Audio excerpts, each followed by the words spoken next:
Kim nalinlang na sa pag-ibig pero magmamahal pa rin, Paulo niloko ng babae. Pareho nang nalinlang sa larangan ng pag-ibig ang kapamilya stars na sina Kim Chiu at Paulo Avellino. Sumabak ang lead stars ng ABS-CBN drama series na Linlang sa Yes or Wait, Yes or No game kung saan natanong sila kung nalinlang o naloko na sila sa pakikipagrelasyon.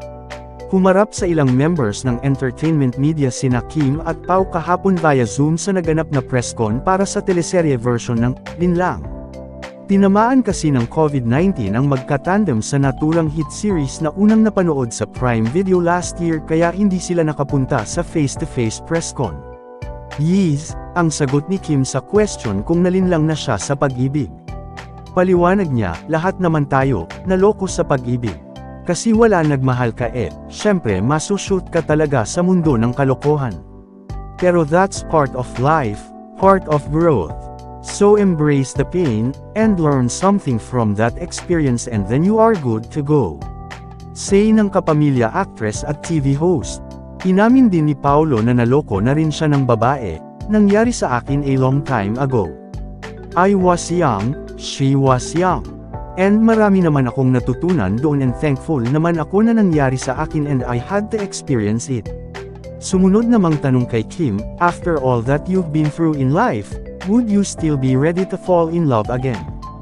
Oo naman, hindi man sa ngayon muna, pero hopefully in the next months to come. Kasi ang love naman, marami namang kayang magbigay ng love. And willing naman ako tumanggap. Basta, kasali sa buhay yun, I embrace nating lahat, aniya pa. Kamakailan lamang ay kinumpirma ni Kim na hiwalay na sila ni Sian. It was our mutual decision to transition our relationship into what we hope to be a lifelong friendship. We thank all our followers for their love and support, but now we ask you to appreciate our honesty and give us the privacy we need as we begin new chapters of our lives. To all our supporters, maraming salamat for all the love and understanding, mensahe ni Kimi. Samantala, abangers na ang madlang people sa teleserye version ng Linlang, na magsisimula na sa January 22 sa iba't ibang platforms ng ABS-CBN after Batang Quiapo.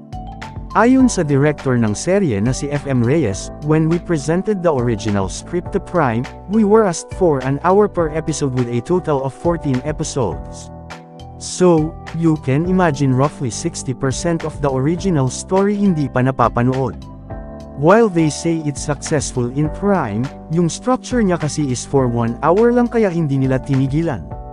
Now if you have a 30-minute show sa TV, iba din yung experience, aniya pa. Mr. Kasag pa here, subscribe muna yan for more news updates.